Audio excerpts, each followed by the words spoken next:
50 दिन से इस देश के अन्नदाता लाखों की संख्या में शंभू बॉर्डर हो, टीकरी बॉर्डर हो, गाजियाबाद बॉर्डर हो, पलवल बॉर्डर हो, उत्तर प्रदेश राजस्थान के बॉर्डर्स हों, वहां पर किसान लाखों की संख्या में बैठा है। 60 से 65 के करीब किसान अपनी जान की आहुति दे चुके इस आंदोलन में। 73 साल में देश के इतिहास में ये पहली बार हुआ। पर मोदी सरकार अंधी और बहरी क्यों बनी बैठी है? किसान की पुकार को, उसकी पीड़ा को, उसकी तकलीफ को, उसके दुख को सुनती क्यों नहीं? आज लोहड़ी का त्योहार है। 50 दिन से हाड़ कपकपाती सर्दी में जहां मोदी जी का एक मंत्री 2 घंटे बैठ नहीं सकता, 50 दिन से हमारी बेटियां, हमारी बहुएं, हमारी माताएं, हमारे बच्चे, हमारे बुजुर्ग, हमारे नौजवान, वो पूरे हिंदुस्तान से, पंजाब से, हरियाणा से, मध्य प्रदेश, राजस्थान, छत्तीसगढ़, महाराष्ट्र, हर प्रांत से आकर वहां बैठे हैं। पर सरकार सुनती क्यों नहीं? सुप्रीम कोर्ट से बहुत उम्मीद पूरे देश को है और थी, परंतु सुप्रीम कोर्ट ने भी जो 4 सदस्य कमेटी के बनाए, वो तो पहले ही मोदी जी के कानूनों के समर्थक हैं। वो तो इन काले कानूनों के पक्षधर हैं। ऐसी कमेटी के सदस्य क्या न्याय करेंगे? ये किसान ही जवान पैदा करते हैं। इन्हीं किसानों के बेटा और बेटी पुलिस में, पैरामिलिट्री में और मिलिट्री फौज के अंदर देश की रक्षा करते हैं। परंतु प्रधानमंत्री जी, इतने अहंकारी मत बनिए। ये अहंकार टूटेगा जरूर। किसानों की, अन्नदाता की सुनिए, वरना ये देश आपकी बात सुनना बंद कर देगा। आज लोहड़ी का तब का त्योहार है, लेकिन वो खुशी है वो मिसिंग है। चाहे वो पंजाब हो, चाहे सिंघू बॉर्डर हो या बाकी जगह हो, इतने हजारों सरदार बैठे हैं, किसान बैठे हैं, सिख बैठे हैं, जो ये त्योहार बहुत जोश खरोश के साथ मनाते हैं। लोहड़ी का त्योहार पूरे उत्तर भारत, लोहड़ी हो, पोंगल हो, मकर संक्रांति हो, उत्तर से दक्षिण तक ये महत्वपूर्ण त्योहार हैं। ये त्योहार किसान की फसल से जुड़े हैं, किसान की उपज से जुड़े हैं, दुखों का, बुराइयों का अंत करने के लिए हैं। परंतु जब बुराई संसद के शीर्ष स्थल पर बैठी हो, जब बुराई साउथ ब्लॉक में बैठी हो, जब बुराई करने वाले इस देश के प्रधानमंत्री खुद हों, तो लोहड़ी का त्योहार हर्षोल्लास से मनाया कैसे जाएगा?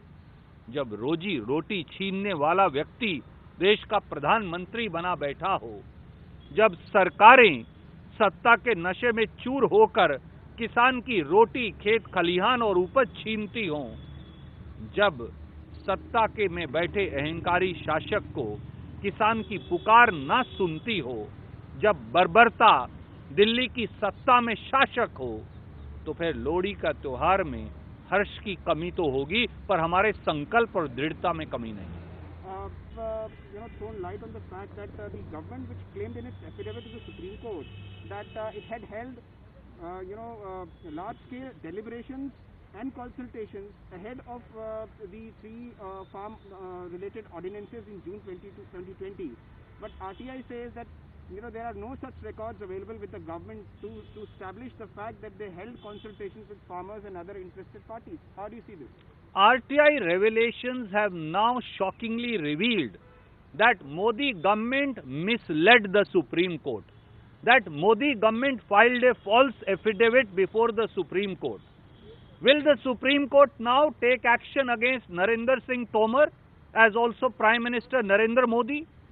Will Supreme Court take action on this affidavit and take suo motu note of the RTI revelation and issue a contempt notice to the Prime Minister and to the Union Agriculture Minister?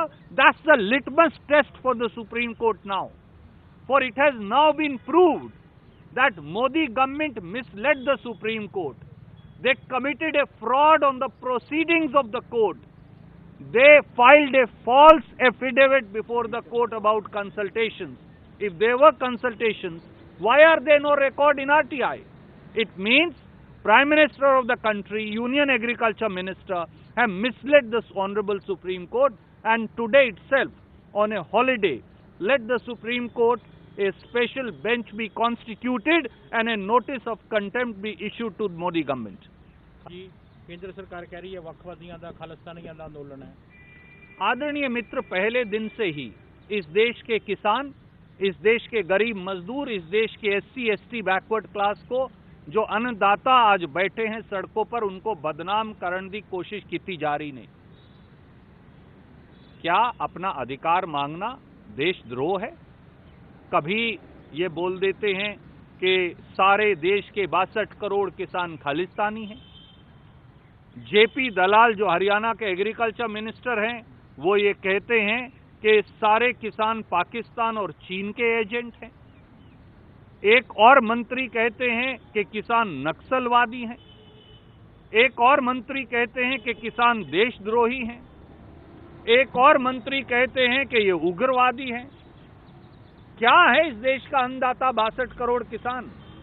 आप पहले ये तो फैसला कर लीजिए, वो खालिस्तानी हैं, आतंकवादी हैं, उग्रवादी हैं, नक्सलवादी हैं, चीनी हैं, पाकिस्तानी हैं, क्या हैं? ये बदनाम करने की घिनौनी साजिश है इस देश के अन्नदाता को, पर इस बार वो कामयाब नहीं होंगे। इस बार देश का अन्नदाता जात धर्म क्षेत्रवाद को छोड़कर इकट्ठा है खेत खलिहान की रक्षा के लिए। उन्हें गाली देकर ना आप थका सकते, ना भगा सकते, ना डरा सकते और ना उन्हें रोक सकते। धन्यवाद। नमस्कार, मैं हूं मानक गुप्ता। अगर आपको हमारा ये वीडियो पसंद आया हो तो इसे लाइक और शेयर जरूर करें, और हां, हमें सब्सक्राइब और फॉलो करना ना भूलें ताकि आप देश और दुनिया की कोई खबर मिस ना करें। तो जुड़े रहिए हमारे साथ और देखते रहिए News 24।